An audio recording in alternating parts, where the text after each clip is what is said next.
The Sabbath, the Shabbat, over here. We're going to continue at the moment. We're already on about 68th installment at the moment, learning the Yalkut Yisef second edition. I've just put the book down and we are going to take this underway, friends, over here. Get a nice position. I'm just in this bagel restaurant here in the city of Bet Shemesh in Israel. And this edition I'm using, and remember this is Lilu Nishmat, Rabbi Leo D's wife, that we're learning these laws.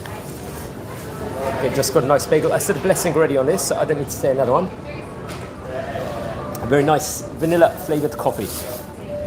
Okay, so we're in a new section at the moment. We are on Siman 303, where we're talking all about head covering and bobby pins. We're going to start off this session with.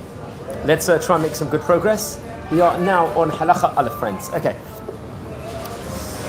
מותר לאישה לצאת בשבת לרשות הרבים גם במקומות שאין בהם עירוב, כאשר כובעה או המטפחת שלה תפוסות לראש בשיחת ראש, ואין לחוש שמות תוציא את המטפחת או את הסיכה. אוקיי. ובארצות אפריקה שנוהגות הנשים לצאת לרשות הרבים כשפניהן רעולות ועוטפות בסודר את כל ראשן חוץ מהעיניים, הן לצאת לרשות הרבים עם רעלה זו, שגם זה דרך מלבוש. So friends, what's going on over here? It's allowed for a married woman to go out into the street, even in areas surrounded by an eruv, with a hat or scarf fastened to her head with hairpins. It's allowed on Shabbat. There is no concern that a married woman will remove the head covering to show its beauty to her and then carry it 4 cubits in the Rosh Hashanah. We're not worried about that. Since married women do not walk into the street with their heads uncovered, we're assuming probably we're talking about religious women over here. We hope everyone will become religious, but we don't judge. I try not to judge anyone, whatever, wherever they're holding.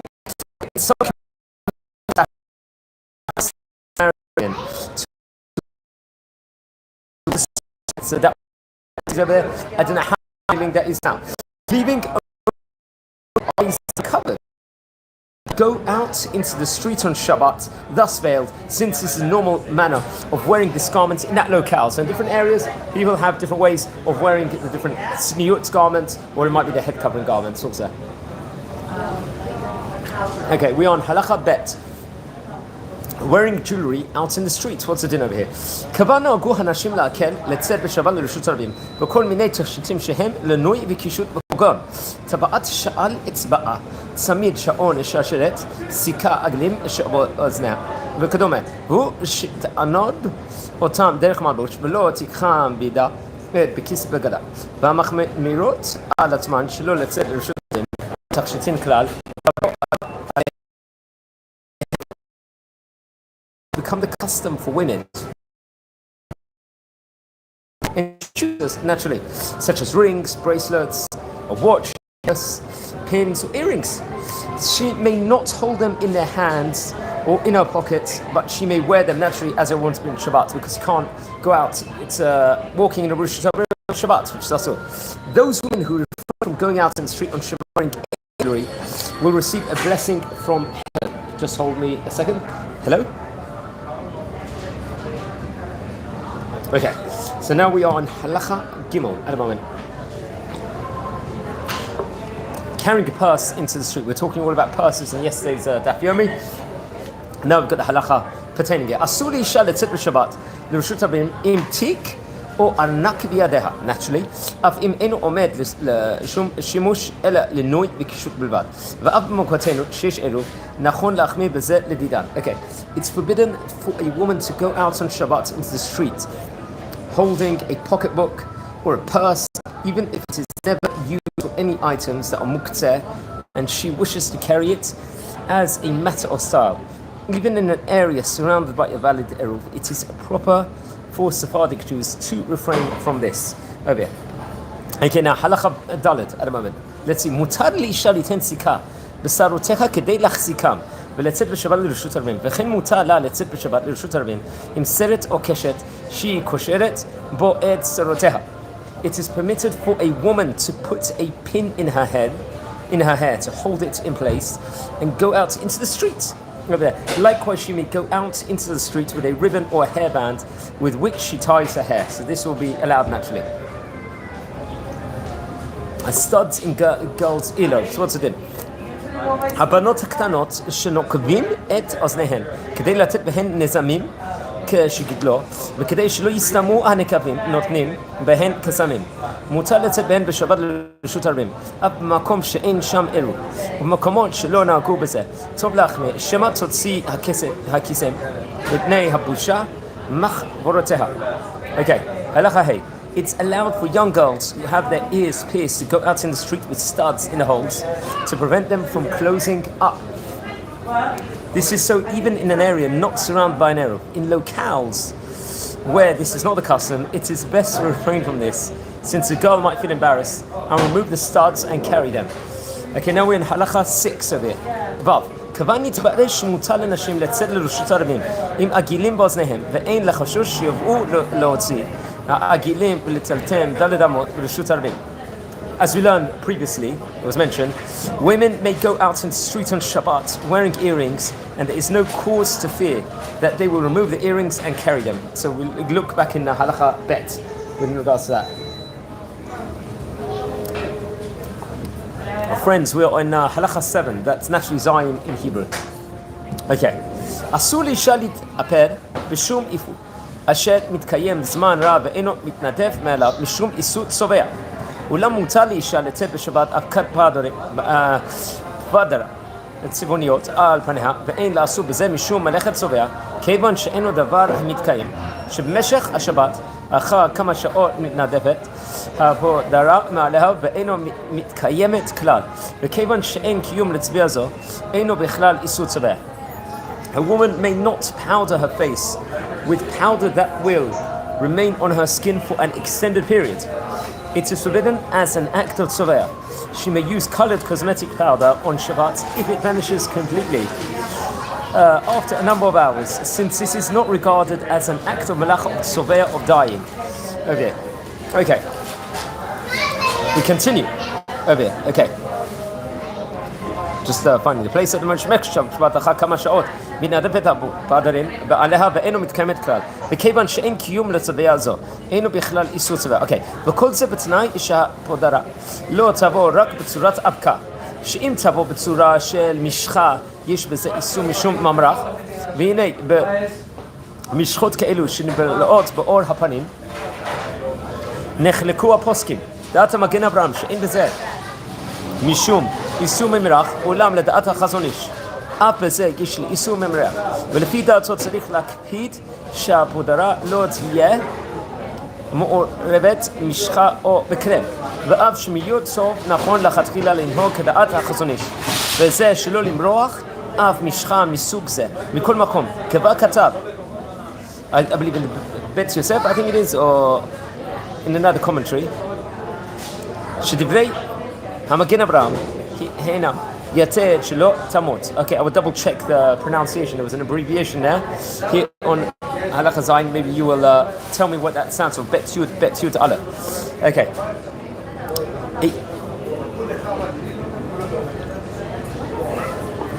We'll do the English of halacha aleph at the moment. Sorry, halacha number 7. A woman may not powder her face with powder that will remain on her skin for an extended period. It's forbidden as an act of tzoveh. Remember, tzoveh is one of the melachot of Shabbat. She may use colored cosmetic powder on Shabbat if it vanishes completely after a number of hours, since this is not regarded as an act of the melachot of tzoveh of dyeing. The above halacha permits using dry powder, but not any cosmetic cream, since this may be an act of the malacha of mimareh. Yeah, which is another or one of the 39 melachot. This is definitely the case if the cream is a type, or that is not absorbed in the skin. If the cream is absorbed in the skin, there are two halachic opinions concerning using them on Shabbat. The Magen Avram ruled that this is not an act of malacha, of Memareh. Why is this? And it's allowed, according to Magen Avraham.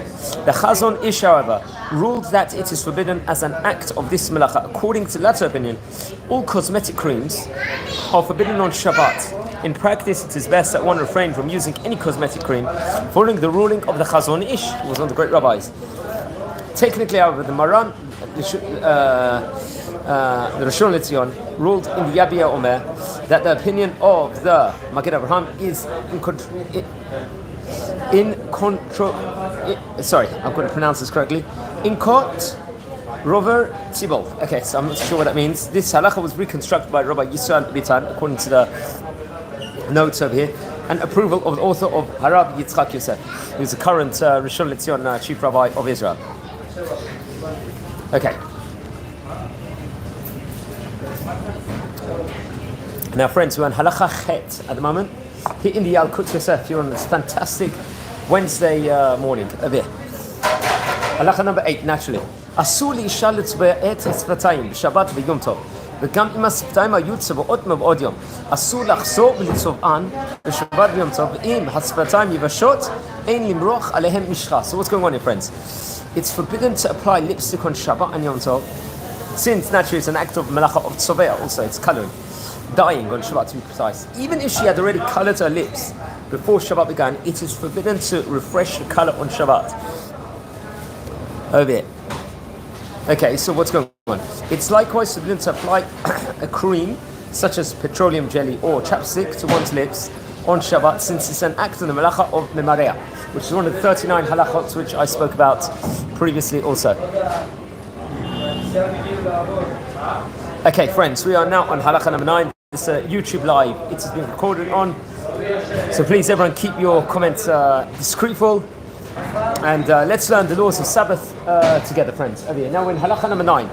Tet. Mutar לאישה לאכול בשבת תותים ולפת אדום בשעה פירות הצובעים, אף שעל ידי האכילה היא צובעת את השפתיים. Naturally, it's allowed for women to eat strawberries or beets and other bright, juicy fruits on Shabbat. But there's a worry, obviously, this is going to color her lips with the fruit. However, you're allowed to do it on Shabbat. There's no worry with regards to that. Halacha 10, friends, nail polish. אסור לאישה לתת לקה על הציפורניים בשבת, ואין הבדל בזה בין לקה הצבעונית ללקה שקופה. ואין לאישה להסיר את הלקה מעל ציפורניה בשבת. Okay, naturally, it's forbidden to apply nail polish on one's nails on Shabbat. Naturally, we would have all thought that, whether it is colored or clear. It is likewise forbidden to remove nail polish from one's nails on Shabbat also. So I think all of us would have probably known that. Hand cream. What's the din with regards to hand cream on Shabbat? You allowed to apply or not? Adam המתחזק והולך כבריאה. אסור לו למרוח משחה על הידיים, משום איסור רפואה בשבת, כל שניקה שעושה כן לשם רפואה. A healthy person may not apply any sort of medicinal cream onto his skin on Shabbat if it's obvious that he's doing so for medicinal purposes over here. Rabbanim forbade healthy people to submit to any medical treatment on Shabbat. Why is this? This prohibition does not apply to someone who is bedridden with illness over here. So it can be anyone. Now we're doing halacha number 12, Yud Bet over here. There's some nice music in the background. Okay. Number 12, my son loves this song. Okay. אסור בשבת ליתן מי ורדים או שעה בשמים על גבי בגדים משום איסור מוליד ריח. So it's forbidden to apply rose water to one's clothes on Shabbat, since by doing so one performs the act of molid, creating something that didn't exist before. That's melacha on Shabbat. Okay. אולם מותר לאישה לצאת בשבת או ביום טוב מי ורדים או שעה מי בושם על פניה וידיה, שאף על פי שעל ידי זה מולידה ריח טוב בבשרה בשבת. מכל מקום, בבשר אדם לא שייך איסור זה, ויש להקל בזה גם בבקבוקי בושם אשר הריח מתפזר בחלל חדה על ידי לחיצה על הקרקע בבקבוק, ואין לחוש בזה לאיסור זורע בשבת, שאין כאן תערובת של פסולת ואוכל. ולכן, אם אירע בשבת בשעה התפילה ריח רע, מותר לפזר ריח טוב ומטהר אוויר בכלל בית הכנסת, ואין בזה איסור זורע. ונהגו להקל כאשר יש שמחת חתן או בר מצווה, מסלפים על ידיים מי בושם בשבת קודם העלייה לצורה, ונזהרים בזה אינם אלה חסידים ואנשי מעשה. ואף בשעה הראש או הזקן יש מקום להקל לצאת שם מי ורדים או בושם, אך אין לזלב מי בושם על מטפחת או על בגדים, משום איסור מוליד ריח טוב בשבת ויום טוב, וכדעת רוב הראשונים. Okay, so friends, what's going on here? Okay, we're in halacha number 12. Over here. Okay, so in these specific cases of applying, let's say, rose water and those things, instilling a fragrance into clothing is regarded as creating something new. Nevertheless, it's allowed for someone to apply rose water or perfume to his face, applying fragrance to one's hair or beard as well on Shabbat.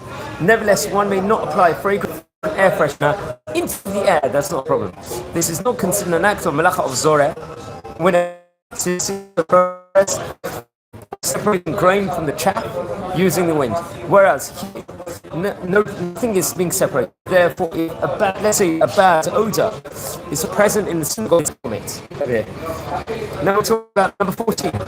Adding fragrance to foods, is that allowed or not? מותר לתת מי ורדים או משקים בשבת כדי לבשמים ולטעימם יותר לאכילה שהרי אין דעתו מכוונות ועיקר ליהנות מריחן. It's allowed to add rose water into food beverages on Shabbat now. Let's try and finish this topic.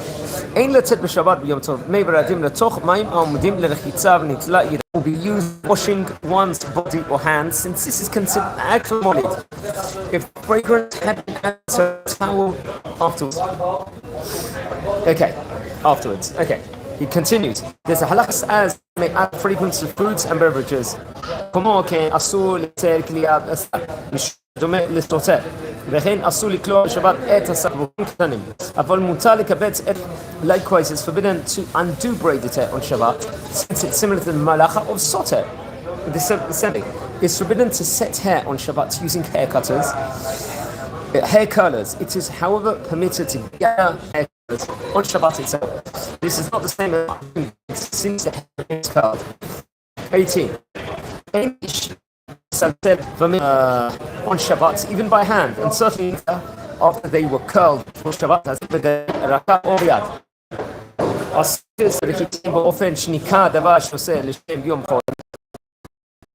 Okay.